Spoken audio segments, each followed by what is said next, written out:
Matt. How's it going?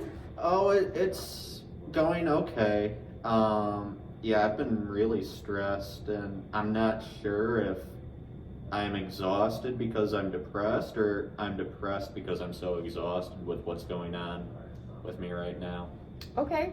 Before we get into our talking more about your exhaustion and the depression and kind of what's been going on, I just want to talk a little bit about confidentiality with you.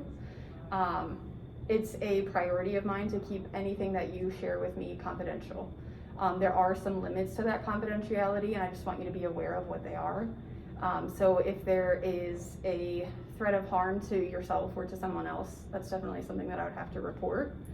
And then anything that you disclose to me that involves abuse or neglect, I would have to disclose that as well. And then sometimes, occasionally, there'll be legal things that will come up. Again, if it's a court order, it's something I would have to disclose. In any of those situations, though, I do want you to know that I would talk to you about what I'm going to disclose before that happened. And then the last thing is just supervisor relationship. As you know, I have a supervisor, so I do have to share information with them. If there's ever anything that you are uncomfortable with me sharing, you can always let me know. But other than that, everything else will remain just between you and I. Do you have any questions about that? Yeah, I actually do have one. Okay. So, probably about 2 years ago. Yeah, it was beginning of 2017. Yeah, so I had accidentally overdosed, ended up going to the hospital, and in a very drug-induced state, I started talking a lot about the depression and suicidal ideation that I had been feeling. I was not trying to kill myself at that time, but the combination of accidental overdose and suicidal thoughts caused me to be involuntarily committed for a week.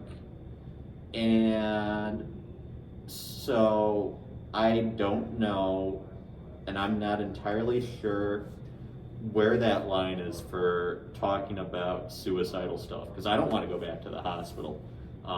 But if even just mentioning the fact that I think about killing myself is enough to get that to happen, yeah, I'm concerned about that. Okay. So as far as that's concerned, if I believe that there is an immediate threat, to yourself, that I think you're going to leave the office and harm yourself, that is definitely something that I'm going to have to report.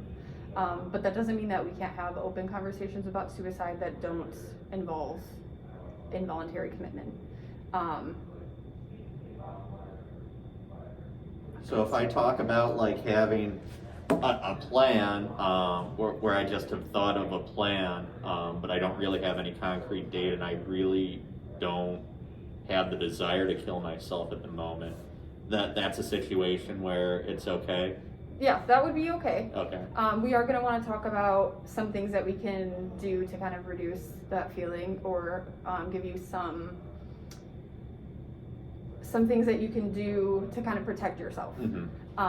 But that's not something that's going to be like, I'm going to get on the phone and call the police right now. Those are things that I do hope that you share with me, though, so we can help you work through that, so it doesn't turn into another situation where you are, involuntary committed or something like that. Okay, yeah, that's good to know. I'm not really feeling that way right now, but it was definitely something that turned me off from coming to counseling in the past. So, it's just good to get that out there. Yeah, it can definitely be scary, to share something. Maybe you want to share it and you're nervous about what's going to happen. And if you ever do have questions, you can always ask, just like you just did. That was perfect. Okay. Is there any other questions that you have? No, that's it for now. Perfect. So we can get started. I know you kind of said you have a lot going on and you're kind of depressed and exhausted, and you don't know how they're correlated. So do you want to tell me a little bit about what's going on? Yeah, so let's see here. I've been sober for about 1.5 years now. And I just recently started a new job. And it's causing a lot of stress and anxiety for myself on top of the fact that I'm in school full time. So it feels like there's a lot going on in my life, and I don't know if everything that's been going on with this new job addition is causing me to feel so exhausted that it's creating symptoms of depression that I've had in the past, or if the fact that I've been diagnosed with depression in the past, and that's something that I deal with constantly, is something that's coming back up right now and making it harder for me to adapt and cope with all the new stuff that's going on in my life. Okay, so first I want to say congratulations on being sober for 1 year. That is a big accomplishment. What about your new job do you find to be stressful, or when do you feel the most stressed out? All the time. It's a research assistant position. I've never done research before in the past. My experience with research goes as far as taking shortcuts to get through research methods class. And I mean, I did fairly well in the class, and I made it pretty clear to the professor when I interviewed for the research assistant position that, you know, I've never done any kind of research in the past. And so that's all my experience, but at the same time, the tasks that I'm being given by the professor are incredibly vague. No deadlines, no real barometer for how much work to turn in. For example, the first assignment I had to do was write up, it was 11, there were 11 peer-reviewed articles, and I had to go through, read those papers, and write up summaries for all of the papers. And I had no idea how long that was supposed to take me to finish, at least in the eyes of the professor, because the research position is supposed to be 10 hours a week. But I also, with no deadline, I had no idea if she was going to give me that assignment and expect it to be done in a week, or if I could take as long as I needed to. With that assignment, it ended up taking me about 2 weeks to finish the entire thing. It took me somewhere between 20 and 30 hours to actually do it. As time went on, it got easier and I got more efficient at it, but it still took a lot of time to complete. And on top of that, with all the shortcuts that I've taken in the past with research methods and a lot of my other academic classes, you know, I kind of wonder how good the quality of work that I actually submit is, because it feels like I take shortcuts. And, you know, in the past I've been able to pull one over on the professors and get good grades even though I'm taking shortcuts, but now this is a serious job, a serious position, and I don't feel like those shortcuts are going to cut it anymore, but I also don't entirely know what a good quality standard of work is for someone who doesn't take shortcuts like that. So it sounds like you're really stressed out. You have this new job and there's not really much structure. You just kind of have like the assignments. You don't know the due date or how in depth you need to be. And that's kind of giving you a lot of stress, especially not knowing how long these things are supposed to take. It's like you said, 10 hours, and the first assignment took you 20 or 30 hours. So it sounds like maybe not having the structure is a bit of a problem. Yeah, that's definitely a large part of the problem, and it's funny because for a long time I hated the entire idea of structure, but it's incredible how much benefit I find from it. And yeah, I mean, there is definitely some truth to what you're saying, because that was the first assignment and that ended a couple of weeks ago. And so immediately after that one ended, I sent an email to the professor, basically expressing what my concerns were about how long it took me and everything. And the response I got back was essentially, don't worry about how long it took, it'll get easier with time. Here's your next assignment, it's due March 2nd. So yeah, that was all the feedback I got on the first assignment. And then I got my second assignment, which was incredibly frustratingly vague as well. I got a deadline, but I got no minimum work that I needed to do. All she told me to do was research the role of counselors in medication-assisted treatment for the opioid crisis within the past 5 years. So I've got, 3 different keywords that I need to search: counselors, MAT, opioid crisis, and I've got a publication range of 5 years, and that's all the information I've got. All of my research papers have been like minimum 10 papers. Mm-hmm. You need a minimum of 10 sources for the research papers and that kind of stuff. But when you look at a lot of these peer-reviewed articles and journal entries and everything, we're talking 40, 50, 60 different sources. That's a lot more work than I'm used to putting in or I've ever done in the past. So, that really makes me concerned about whether or not having those 10 articles, because I did 11 for the first project, which took me 2 weeks. If setting a minimum goal for myself of having 10 or 11 again, with a similar amount of time to complete the project, if that seems adequate, or if I need to do more than that, because I have no frame of reference for this. So after the first assignment, you didn't really get much feedback other than don't worry about how long it takes. Here's the next thing. Mm-hmm. And now you're like, I don't know how many I need to do. Have you asked for more specific feedback from the professor? No, I have not. In fact, I have not talked to the professor face to face since I did the interview to get the position. It's just been over email ever since. So, yeah, I have not reached out for feedback. There's definitely a reason for that, and it ties into a lot of the uncertainty and insecurity that I've been feeling about this, which is, if I'm afraid that if I reach out to the professor and explain to them what my concerns are, it's going to give away the fact that I am in way over my head. I'm not cut out for this position. I'm going to get fired. They're going to find a new research assistant, and that's the end of my career in research. Okay, so you want the feedback, but you're worried if you ask for it that the professor will discover that you're inadequate and you don't really know what you're doing, and there's someone else that could do this better. Yeah, imposter syndrome.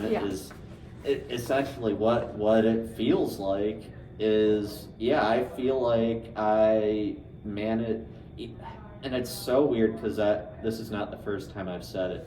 I represented myself accurately in the interview, so it's not possible for me to have pulled one over on the professor and sold myself as something I'm not, and yet at the same time it still feels like what I'm capable of, and my quality of work is not the kind of work that would be expected of someone with the position that I have. So you're just feeling that the quality of work that you're putting out isn't maybe what is expected of you, and maybe that comes from kind of using a term that you said, pulling one over on them before in other research classes. Yeah, and there's another part to it, which is when it comes to bare minimum stuff like the deadlines or how many articles do I need to have researched, that gives me a floor, and I really like staying as close to the floor as possible. It takes less effort on my part, it's less stress, it's less work overall, and it's still the bare minimum that needs to get done. So the floor is very desirable to me, but I also worry about how it makes me appear to the professor if all I'm doing is the bare minimum of what they ask of me.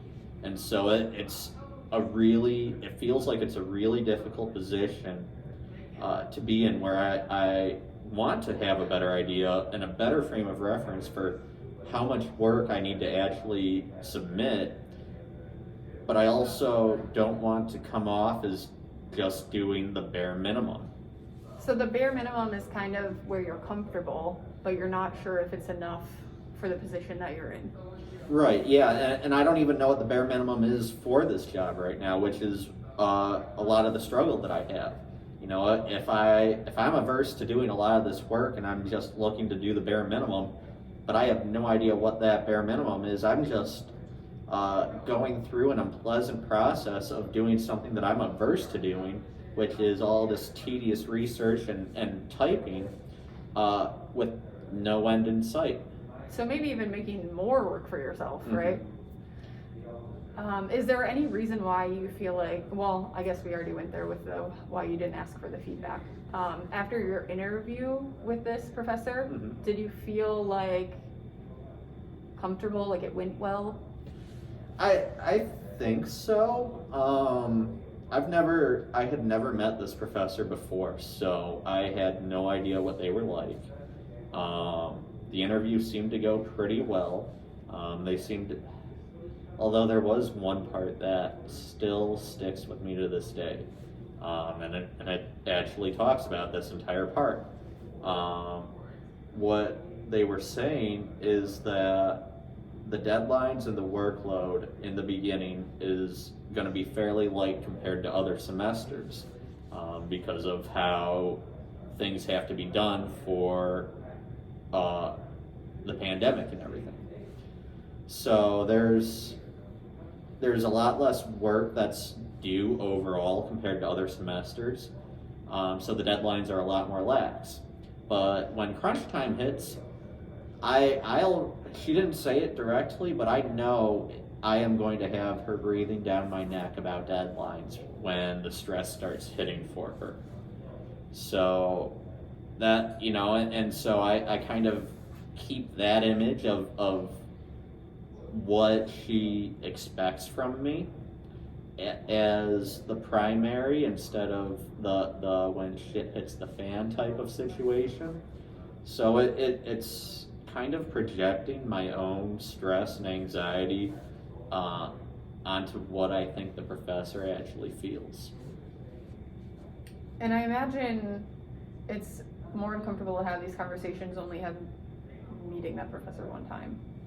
Yeah, I have no idea what this professor is actually like. I won't even be taking their class until next semester for the first time. So after they've either fired me or I've done a great job in this research position. But yeah, if there have been several professors that I've had like every semester that I've been in school so far. And I have absolutely no problem reaching out to those professors, asking them questions, even professional type stuff, situations that I've been in with my other job, how they would handle those situations. That kind of stuff is all very easy for me to talk with the professors I know. But yeah, I mean, the fact that I've never had this professor before, I think makes it very difficult for me to feel comfortable actually showing some vulnerability and talking about some of the struggles that I have.